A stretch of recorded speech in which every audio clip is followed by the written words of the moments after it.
Dios en mi corazón. Autor, Jorge Antonio. Capítulo 5. Futuro revelado.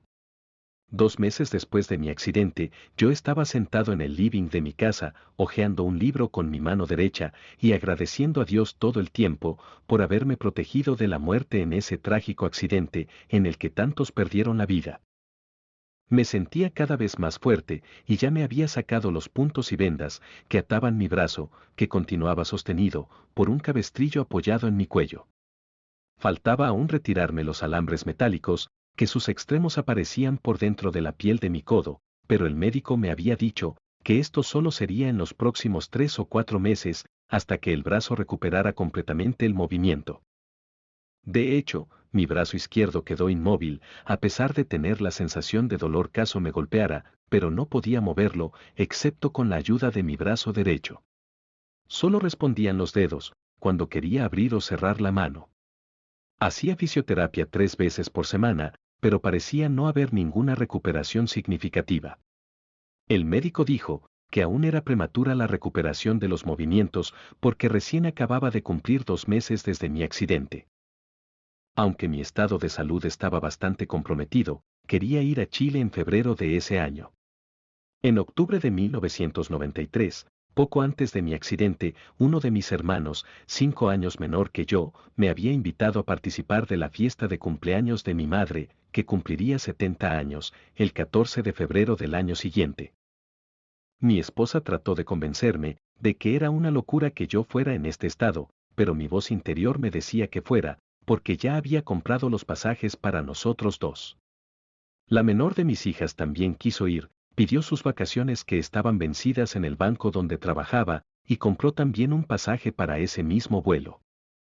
Por otro lado, yo había terminado de desarrollar un software de gestión de mantenimiento que tenía la intención de testarlo en la última empresa donde había trabajado con contrato y estaba negociando instalarlo, de forma gratuita, para comprobar su funcionamiento al retornar de Chile. El sistema permitía planificar los servicios de mantenimiento de equipos electromecánicos, crear un archivo, con todos los servicios efectuados de mantención, de las unidades de producción. Este sistema permitiría futuros estudios de ingeniería para mejorar la vida útil de los equipos, sus componentes y eficiencia en general. También calcularía los costos de los servicios, estimar presupuestos, controlar el stock, los repuestos y todos los costos en general. Establecería índices comparativos de los tipos de mantención y vida útil de los componentes, por medio de informes periódicos, entre otros, a través del control de las órdenes de servicio programadas y ejecutadas. Todo esto comenzaría luego después del carnaval, que sería a fines de febrero de 1994 en Brasil, lo que me daba tiempo para ir a Chile y volver antes de ese plazo. Como el médico no me prohibió la ida a Chile, seguí con mis sesiones de fisioterapia y con la fe de que todo mejoraría un día. Acepté el accidente como un acto de mala suerte en mi vida hasta que un día desperté con el recuerdo de un hecho curioso que me sucedió cuando estudiaba en la Facultad de Ingeniería Mecánica en Santiago de Chile. Es asombroso cómo me había olvidado por completo de todo eso, y ahora todo estaba tan claro. Mi accidente había sido programado por mi destino, y me lo habían advertido cuando tenía 20 años. A fines de diciembre de 1962, antes de Navidad, acababa de terminar mi segundo año de la escuela de ingeniería, estaba feliz por mi éxito, y por llegar a Concepción, después de viajar toda la noche en bus. Concepción es una hermosa ciudad industrial, ubicada aproximadamente a 500 kilómetros al sur de Santiago. A pesar de no tener mar, las playas están relativamente cerca, ubicadas en las ciudades de Penco, Tomé, Talcahuano, Coronel y Lota, todas a menos de 40 kilómetros de distancia. Eran las 8 de la mañana, e iba a tomar el bus hasta la casa de mis padres. En el camino, encontré a mi hermano, un año mayor, que venía acompañado de su novia. Ellos pololeaban desde que tenían 15 años de edad. Estaban enamorados, y hacían planes para casarse, cuando ella terminara los estudios. «Hola hermanito. ¿Cómo estás?», exclamó mi hermano mayor, cuando nos encontramos. «¿Cómo fue el viaje?», completó. Lo abracé primero a él, y luego a su novia, y hablamos sobre los últimos acontecimientos de nuestra familia. Aproveché también, para actualizarme de las noticias. ¿Qué vas a hacer esta tarde?, preguntó mi hermano. Nada importante, me voy a entretener por ahí. Respondí. Entonces ven con nosotros, a Playa Blanca. Mi novia va a llevar a una amiga de la universidad, para que puedas hacerle compañía. Playa Blanca, como su nombre indica, es una playa que tiene toda la arena blanca y está ubicada entre las ciudades de Coronel y Lota, a unos 25 kilómetros de Concepción. ¿Está bien? ¿A qué horas van?, le pregunté. Bueno, podemos ir después de almuerzo. Mi novia va a almorzar con nosotros, y desde ahí pasamos a buscar a su amiga. Después de saludar a mis padres y otros hermanos, me di una ducha caliente y fui a descansar un rato. No sabía que a contar de ese día, mi vida estaría marcada. En Playa Blanca, la amiga de la novia de mi hermano y yo, estábamos sentados en la arena, mientras mi hermano y su novia se divertían entre las olas del Pacífico, a pesar del frío y el mar helado. ¿Entonces estudias en Santiago?, habló la amiga de mi futura cuñada, iniciando una conversación. Sí, estoy estudiando allá. Respondí en secuencia. ¿Y tú? ¿Eres colega de la novia de mi hermano?, pregunté solo para continuar con la pequeña charla. Sí, estudiamos juntas para asistencia social, en la Universidad de Concepción. Respondió ella. Qué bien, ¿y te está gustando ese curso?, pregunté de nuevo. Mucho, es lo que siempre quise ser. Respondió de inmediato. Antes de que pudiera volver a hablar, la joven me sorprendió, cuando me pidió que mostrara mi mano derecha, con la palma extendida hacia arriba, hablando enseguida. Déjame ver tu destino, me dijo, con cara de estar divirtiéndose. No creo en estas cosas. Respondí, mientras extendía mi mano derecha, creyendo que era una broma. Mientras ella miraba fijamente las líneas de mi mano, le pregunté por curiosidad. ¿Hiciste un curso sobre esto, o es solo una broma? Déjame ver, estas líneas en tu mano son tan extrañas, me respondió, como si no hubiera escuchado lo que le había preguntado. La línea de la vida está cortada, y luego continúa más abajo.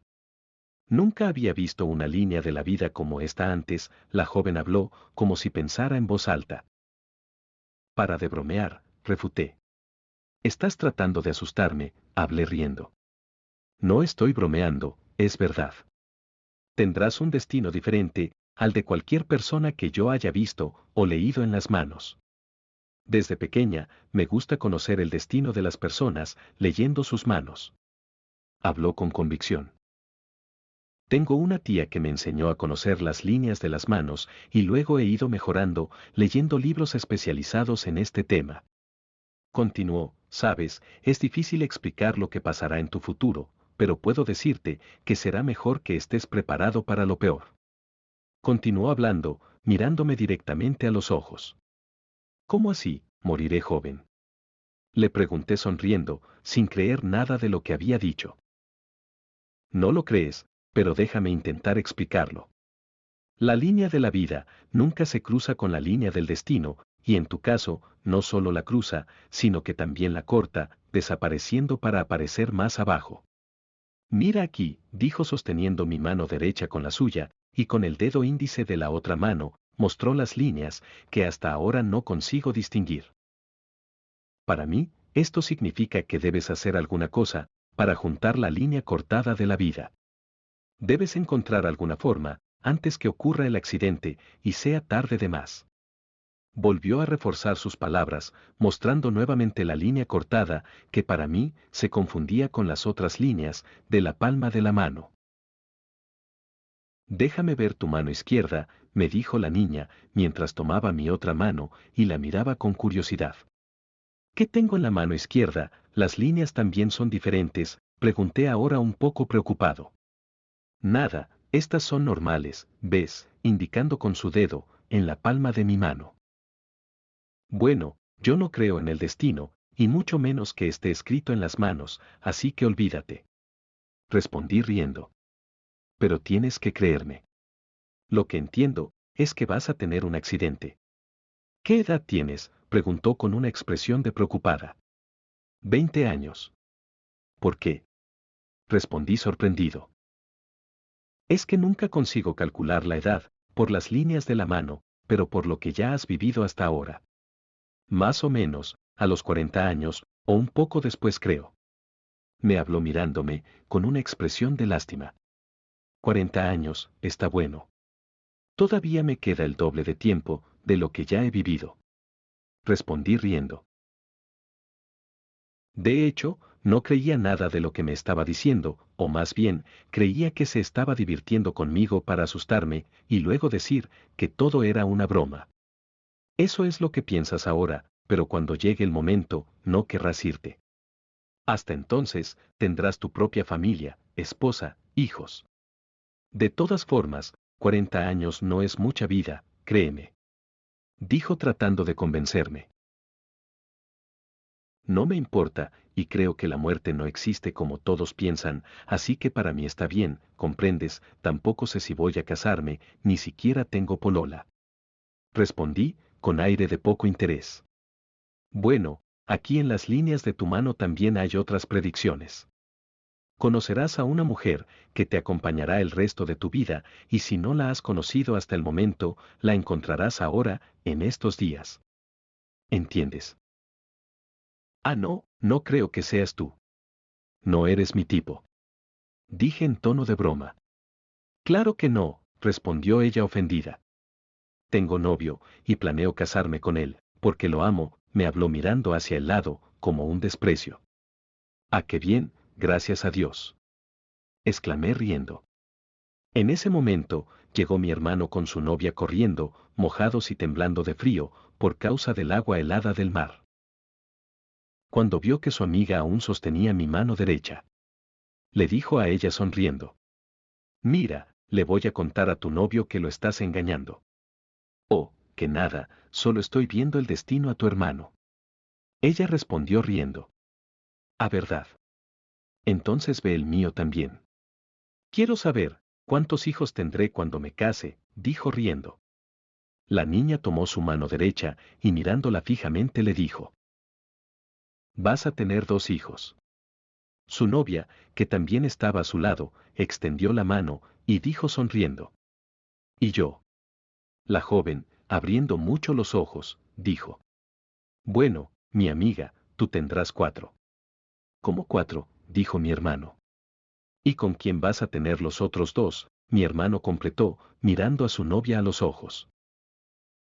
Mi hermano y su novia estaban juntos hacía 6 años, ambos miraron a su amiga con aire de no entender nada. Estoy bromeando. Dijo la amiga de ellos, solo tendrán 2 hijos cuando se casen. Completó sonriendo. Oh, menos mal. Dijo mi hermano, y tomando de la mano a su novia, salieron corriendo por la playa, para calentarse el cuerpo mojado, que comenzaba a tener temblores, después de haber salido del mar helado. Luego, la joven pitonisa me miró profundamente a los ojos y con aire de gravedad, dijo calmamente. Sé que no me crees, pero presta atención. Tu hermano no se casará con mi amiga. Nunca antes había visto sus manos, y créeme, tu hermano no se casa antes de los 30, y cuando se case, solo tendrá 2 hijos, niños o niñas, eso no lo sé, pero seguro serán solo 2. Ahora mi amiga se casará luego, y tendrá 4 hijos, parece una locura, pero no lo es, ni siquiera puedo explicarte. Está en las líneas de sus manos, completó la joven. Después de que terminó el paseo, nunca más recordé de las palabras de esa niña. Primero, porque no creí nada de lo que me dijo, y luego, porque me pareció imposible que mi hermano no se casara con su novia. Ella era el primer amor en su vida, que la había conocido a la edad de 15 años. 2 semanas después, conocí a mi esposa, en un paseo que hicimos con amigos en común, míos y de ella. Solo 16 años más tarde, recordaría las palabras proféticas de esta niña, que había leído las líneas en mi mano, de que tendría un accidente después de los 40, y dependiendo de lo que yo hiciera con mi vida, en los próximos años, quedaría con vida, con o sin secuelas, o hasta incluso podría morir. Fin de Futuro revelado. El monstruo del pantano. A principios de enero de 1963, un compañero de curso de la universidad, que vivía en el sur de Chile, en la ciudad de Valdivia, consiguió una práctica de estudiante, por los meses de vacaciones de verano, en una empresa de Concepción. Él tenía familiares en mi ciudad, y como yo, también estaba haciendo práctica en una empresa, lo invité a juntarnos durante ese periodo después del trabajo. Un día fuimos a visitar a unos amigos míos, a quienes no había visto hacía mucho tiempo. Uno de esos amigos era ahijado de mi padre, y ellos tenían una chacra en el sur, en un pueblito rural, rodeado de granjas y haciendas, donde mi hermano y yo solíamos pasar las vacaciones de verano, cuando éramos adolescentes. El amigo de mis padres era enfermero, y su esposa dueña de casa. Tenían 4 hijos, 2 mujeres y 2 hombres. Las niñas eran casi de la misma edad mía y de mi hermano. Los chicos eran más jóvenes, 4 o 5 años menores que nosotros. Nos invitaron a dar un paseo por el río Carampangue, donde tenían la chacra, que quedaba entre las localidades de Lota y Arauco, un poco más de 60 kilómetros al sur de Concepción. Unos 7 años antes, fuimos convidado mi hermano mayor y yo, a pasar las vacaciones de verano, en la propiedad de esa familia. En aquella oportunidad, junto con los 2 hermanos y amigos, fuimos a pescar al río Carampangue, cuando el sol estaba comenzando a esconderse en la tarde. Llevábamos una caña de pescar de aproximadamente 2 metros de largo, construida por nosotros con bambú, hilo de nylon y anzuelo, así como cebos con trozos de pan. Para llegar al río, había una calle principal, comenzando en la estación ferroviaria y cruzando toda la ciudad. Esa calle terminaba en un puente que cruzaba el río Carampangue y después desembocaba en un camino que conducía a la ciudad de Arauco. Desde la chacra de nuestros amigos hasta el río, daba unos 2 kilómetros de distancia por esa calle. Después de pasar unas 3 horas en la orilla del río, tentando pescar algún pez sin resultado, nos dimos cuenta de que estaba empezando a oscurecer y decidimos volver para casa. Desde donde estábamos en el río hasta el puente, había más de 200 metros, fuera de los 2 kilómetros hasta la casa de nuestros amigos. El pueblo comenzaba a iluminarse con las luces de las casas y postes, junto con la luna llena que aparecía en el horizonte. Como la noche estaba despejada, y la ciudad parecía más cercana por el brillo de las luces que iluminaban la calle principal, decidimos cortar nuestro camino, yendo por dentro de los campos, pasando por medio de las fincas que estaban cercadas con alambre de púas. Yo caminaba al frente, seguido por mi hermano mayor, y luego por nuestros amigos más jóvenes que traían la caña de pescar. Habíamos caminado unos 300 metros, cuando encontramos un toro, que pastaba en una finca cercada con estacas y alambre de púas. Era un hermoso animal, fuerte y de cuernos largos, de cuello grueso y rostro antipático. No pude controlar mi ímpetu de los 13 años y comencé a burlarme del animal, para ver si la bestia era tan brava como la pintaban. A pesar de los protestos de mi hermano, comencé a imitar el sonido del bramido de un toro con la boca, apoyando mis 2 manos alrededor de ella, para aumentar el volumen, con un fuerte y arrollador muún.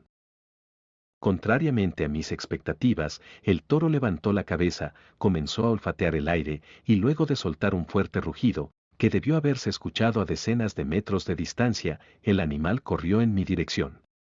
Con un certero cabezazo, contra un poste de madera de la cerca, en el corral que se encontraba, la levantó completamente, arrancándola con los alambres de púas y poste, para mi sorpresa. El toro y yo estábamos frente a frente, como un torero en la arena, pero sin capa ni espada. Yo, mi hermano y nuestros 2 amigos, corrimos en estampida sin rumbo, cada uno por sí mismo, y Dios por todos. Cada vez que el toro pasaba a nuestro lado, nos dábamos media vuelta y tratábamos de reunirnos al grupo de nuevo, para no perdernos en la oscuridad de la noche, en la cual se veía cada vez menos, a pesar de la hermosa luna llena, que ya estaba en lo alto del cielo. El toro de vez en cuando se detenía a olfatear el aire, y luego corría hacia nosotros, siempre rugiendo y bufando por la nariz, con una furia digna de una corrida de toros española. Ya no tenía más dudas, el animal era tan bravo como lo pintaban. Después de una media hora de correr desenfrenadamente, llegamos a un pantano, cuyas totoras tenían al menos 2 metros de altura. Esas plantas que se llaman en Chile, totoras, son usadas para hacer artesanías, cestas, como se hace con el mimbre. Nosotros cuatro entramos en el pantano, sin pensarlo dos veces, mientras el toro bramaba al lado de fuera. A medida que nos adentramos en los manglares, empujando las largas hojas, el rugido del toro se hizo cada vez más débil y menos frecuente. Mi hermano me llamaba la atención, y me amenazaba con denunciarme en casa, por mi comportamiento inmaduro. De repente llegamos al final de la hierba alta, y frente a nosotros había una capa espesa de pantano, con un lodo de color verde, en la que aparecían unas burbujas que estallaban en el aire, por la presión de los gases internos, y desprendían un extraño olor. Un coro de ranas acompañaba nuestros pasos, y de repente, se quedaban en silencio, para comenzar unos minutos después, cuando nos alejábamos. Mi hermano habló en voz alta: nadie cruza este pantano, parece ser muy profundo. Pero yo, siendo terco como lo he sido desde que era un niño, dije: que nada, este pantano debe ser superficial, y podemos saltar sin problemas. Apenas terminé de hablar, me animé y comencé a correr para darme impulso y poder saltar por cima de una pequeña laguna verde que tenía unos 2 metros de ancho en la parte más estrecha. Al momento del salto, golpeé en el suelo con el pie derecho, para darme impulso, y al saltar caí justo en medio del charco verde, desapareciendo frente a los ojos asombrados de mi hermano y amigos, en pocos segundos. Al entrar en el lodo espeso, sentí que me hundía lentamente, y le pedí a Dios que me ayudara, en el silencio de mi corazón. Sin perder la calma, moví los brazos lentamente hacia abajo, y luego levantándolos, para repetir el movimiento, sentí que algo golpeaba mi mano derecha. Lo agarré con todas mis fuerzas, y sentí un dolor en la palma de mi mano, como una quemadura, porque el anzuelo de la caña de pescar acababa de incrustárseme en la piel.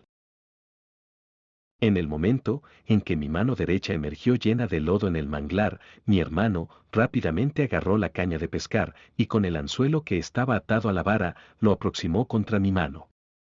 Cuando apreté fuertemente el anzuelo, con mis 2 manos, mi hermano y nuestros 2 amigos comenzaron a arrastrar la caña de pescar entre los 3, para tirarme para fuera del pantano. Todavía estaba debajo del barro, pero sentí que me estaban tirando para fuera de la laguna, a pesar del dolor en mi mano, que quedó cubierta de sangre por los ganchos clavados en ella. Estaba agradeciendo a Dios. Salí del pantano cubierto por el barro, y parecía un monstruo con olor fétido, haciendo a mi hermano y nuestros 2 amigos taparse la nariz con las manos para no vomitar, pero yo estaba a salvo gracias a Dios y la rápida acción de ellos. Después de caminar otra media hora por el pantano, encontramos una pasada más próxima de la tierra firme. Yo estaba ahora llevando la caña de pescar, y con el extremo de ella, intentaba tocar el fondo del manglar, donde no había más totoras. Al empujar la vara de pescar en el agua espesa verde, sentí que tocaba el fondo, hundiéndose más o menos, unos 60 o 70 centímetros de profundidad. Sin pensarlo 2 veces, entré en el agua despacito, hundiéndome en el barro hasta casi la cintura, pero no me importó, porque ya estaba cubierto hasta el cabello de barro fétido, y caminando algunos pasos, quedé en el medio de la pequeña laguna, entre las plantas y la tierra firme. Cruzando los dedos de mis manos con las palmas hacia arriba, las extendí, para que mi hermano y mis 2 amigos lo usaran como un puente para pasar a la tierra firme. Luego, al otro lado, mi hermano me dio la mano, y me ayudó a salir del manglar. Los zapatos estaban cubiertos de barro, y toda la ropa endurecía a medida que el barro se secaba. Cuando llegamos a casa en la ciudad rural, eran casi las 11 de la noche, y todos estaban desesperados buscándonos, pensando que nos habíamos perdido. Al verme llegar, todos se taparon la nariz al sentir el hedor que venía del barro que me cubría todo el cuerpo de los pies hasta la cabeza. Después de tirarme toda la ropa, me llevaron al patio de la quinta y me dieron un baño con manguera, tirándome agua a distancia. 2 días después, todavía sentía el olor horrible de descomposición en mi cabello que me producía náuseas. Esta fue una de las muchas aventuras que habíamos vivido en el pasado, con nuestros amigos, en nuestra adolescencia, y ahora, nuevamente estábamos programando una excursión para uno de esos días, para caminar juntos, después de casi 7 años sin vernos. Nos reunimos para hacer planes de ir nuevamente al río de Carampangue y divertirnos. Tomaríamos el tren, y para ello saldríamos temprano, de la estación central de ferrocarriles de Concepción. Fin de El monstruo del pantano. La pasión de mi vida. Mientras conversaba con mis amigos sobre la hora y el día en que haríamos el viaje, qué comida llevaríamos para pasar todo el día en ese lugar, noté que mi compañero de clase de la universidad estaba mirando fijo por la ventana hacia el patio de la casa de mis amigos. Fue entonces cuando vi por primera vez mi futura esposa. Esa noche nos presentaron y desde aquel día nunca más salió de mis pensamientos. La joven, amiga de esta familia, era una mujer que llamaba la atención de cualquier hombre, porque era muy bonita. Su cabello al sol brillaba, cambiando su color de castaño para dorado.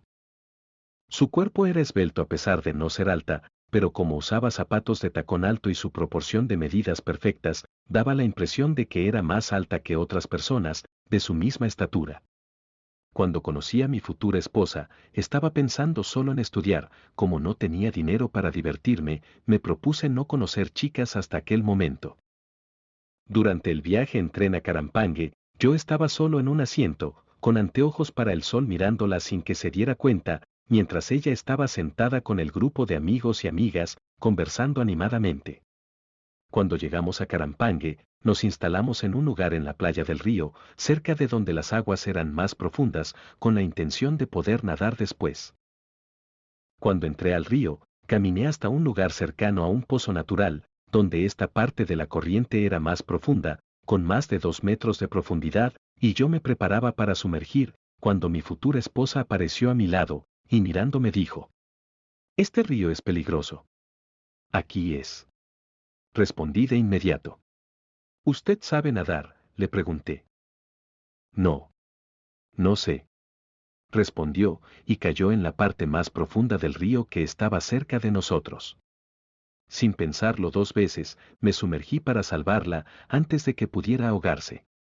Las aguas de ese río, que también conocía de mis vacaciones de verano en mi adolescencia, decían que mucha gente se había ahogado en estos pozos naturales. El agua era bien clara y profunda, por eso a mí me gustaba nadar por debajo de la corriente del río. Al sumergirme, para sacarla extendí el brazo y la agarré por la cintura sosteniéndola fuerte, nadando con un brazo hacia la superficie. Salimos sin aliento al contener la respiración, y la ayudé a salir del río tomándola de la mano, poniéndola a salvo. Y después de eso, nunca más lo solté. Escuché a mi esposa decirle a mi nieta, muchos años después, cómo nos conocimos. «Oh, por eso tú caíste al agua», le dije. «Por supuesto, ya que tú no tomabas la iniciativa», respondió ella riendo. De hecho, nos tomamos de la mano, después de salir del agua del río y caminamos hasta la playa. Luego, nos acostamos debajo de una toalla que habían colocado sobre unas ramas enterradas en la arena para dar sombra. Fue allí donde miré a mi futura esposa directamente a los ojos por primera vez y vi que correspondía a mis sentimientos. Cuando sentí que mi corazón latía más rápido, incapaz de controlarme, estiré mi brazo hacia su rostro y tocando sus labios, dibujé su boca perfecta, acariciando levemente sus labios carnosos, con la punta del dedo índice de mi mano. Cerró los ojos llena de pasión, y yo me acerqué lentamente, sellando nuestro amor con un beso apasionado, seguro que había encontrado a la mujer de mi vida. Nuestra relación fue a distancia, porque después de las vacaciones volví a Santiago para terminar mis estudios. Cuando tuve que volver a la universidad, lloramos los dos, porque no queríamos separarnos, como si hubiéramos vivido juntos toda la vida. Una vez en Santiago, nos escribíamos carta todos los días del año, mientras yo estudiaba allá. Mis compañeros se burlaban de mí, y decían que mi novia acabaría huyendo con el cartero.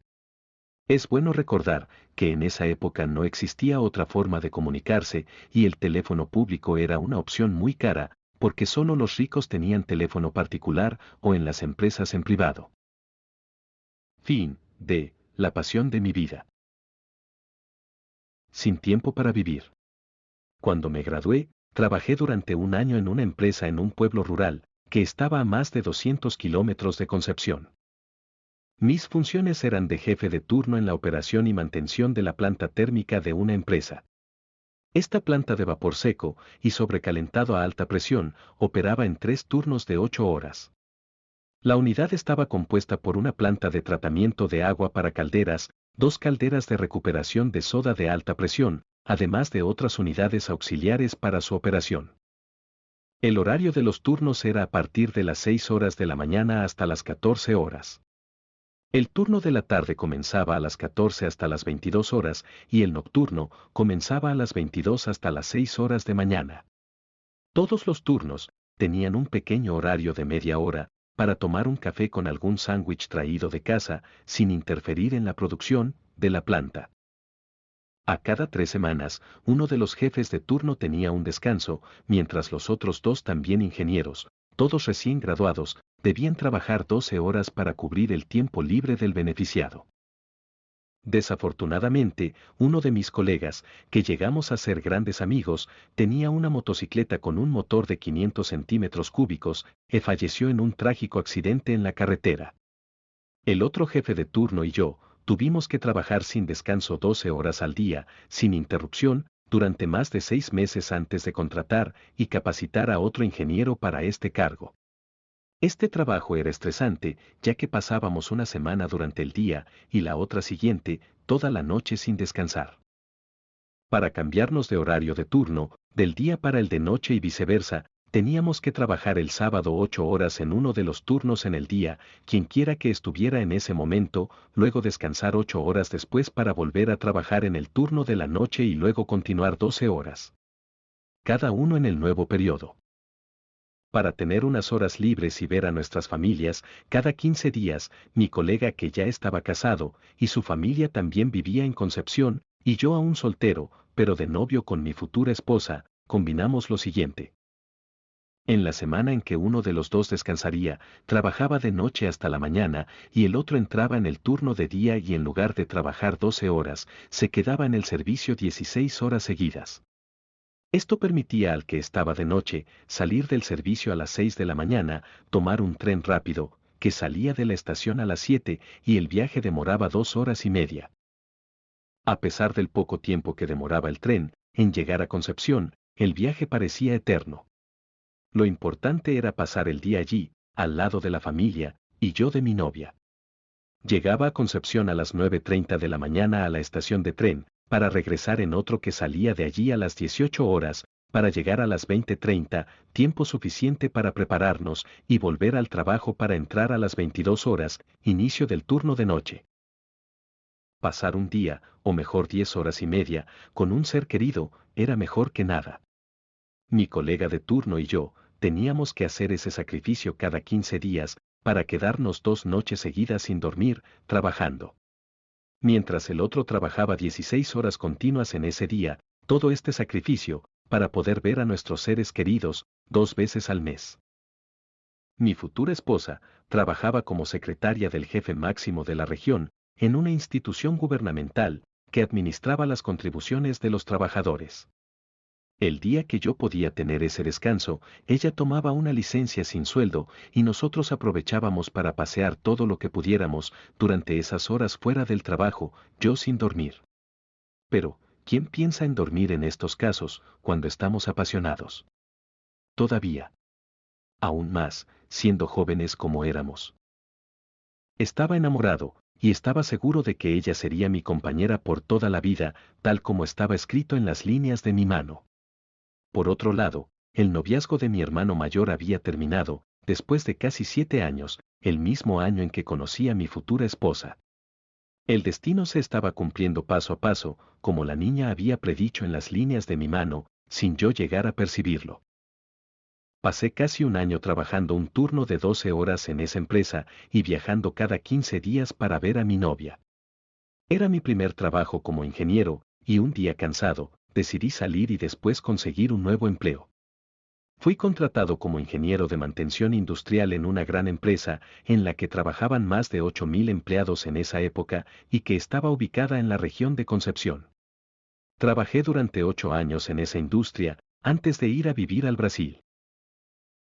Apenas comencé en el nuevo trabajo, 6 meses después. nos casamos con mi prometida. Un año más tarde, 13 meses para ser exactos, Dios nos bendijo con la llegada de nuestro primer hijo. Fin de Sin tiempo para vivir. Suerte o milagro. En la nueva empresa, donde trabajé, todo era cuidadosamente planeado, desde el trabajo técnico hasta el sector administrativo. En la hora del almuerzo en el restaurante de la empresa, cada empleado tenía un horario fijo y lugar previamente marcado, donde se atendía a todos los empleados administrativos o laborales, desde los más altos ejecutivos hasta la clase trabajadora. Había también un plan de carrera en el cual, en 8 años de trabajo tuve 3 ascensos, que me abrieron la mente profesionalmente con respecto al mantenimiento industrial, además de varios cursos de formación. Un día conocí a un joven de la misma edad que yo, durante el almuerzo en el restaurante, donde compartíamos la misma mesa con otros 2 señores, mayores que nosotros, que conversaban mucho de política entre ellos. Ese joven y yo, nos hicimos buenos amigos durante la hora del almuerzo, ya que a pesar de nosotros trabajar en sectores diferentes, nuestro tema era conversar sobre nuestras respectivas familias. Conversábamos de nuestros hijos pequeños, o que la esposa estaba esperando un nuevo hijo. También cuando acababa de nacer, las enfermedades que podían pegar los niños, viajes de paseo en los finales de semana, en fin, todo lo que se puede decir de una familia que recién comienza la vida. Mi esposa y yo, ya teníamos en esa fecha 2 hijos, todos pequeños, con una diferencia de 1 año entre ellos. Un día que yo había tomado una foto de mi esposa con mis 2 hijos, se la mostré a mi amigo en la mesa del restaurante, quien además de elogiarlos, me dijo que su esposa acababa de tener su segundo hijo también. Al día siguiente, trajo la foto de su esposa junto con su hijo mayor. Para mi sorpresa, la mujer de la foto era la exnovia de mi hermano mayor. Tuve que contenerme para no decir que la conocía desde que tenía 14 años y que casi había sido mi cuñada. Al ver la foto tuve el coraje de decir: tu esposa es muy bonita y el chico es lindo también. Mi amigo sonrió agradecido y luego dijo: sería bueno si pudieras venir a visitarme a mi casa algún día y conocer al bebé recién nacido. Por supuesto que cualquier día te visitaré, nos ponemos de acuerdo antes, muchas gracias. Respondí, agradeciendo la invitación. En casa, le conté a mi esposa sobre la sorpresa, de que no sabía si era agradable o no, ya que me gustaba la amistad de mi amigo, y no sabría cuál sería la reacción de su esposa si yo apareciera un día en su casa. De todos modos, esto había sucedido hace más de 6 años. Mi hermano ahora vivía en Santiago, todavía continuaba soltero. Mira, creo que es mejor no ir a la casa de tu amigo, porque su esposa se avergonzará cuando te vea. Imagina la confusión cuando aparezcas. Mi esposa me dijo: estoy de acuerdo contigo. Respondí: no tengo la intención de visitarlos, ya que no me gustaría ver su cara después de tantos años. Repetí en voz alta. A pesar de que este hecho era parte del destino revelado en las líneas de mi mano, poco antes de conocer a mi esposa, ni ella ni yo nos recordamos en ese momento que también estaba escrito esto y que ocurriría antes de mi accidente. Seguí con la rutina de trabajo durante varios años y mis hijos crecían normalmente. El año, cuando nació mi tercera hija, mi esposa decidió operarse, para no tener más hijos, ya que estaba teniendo problemas con su columna vertebral, obligándola a permanecer en cama en el último mes de su embarazo. Después de la operación para no tener más hijos, mi esposa comenzó a sangrar durante la cuarentena sin parar, después de dar a luz. El nacimiento de mi tercera hija fue por cesárea, para poder atar las trompas, pero quedaron restos de la placenta durante la cirugía.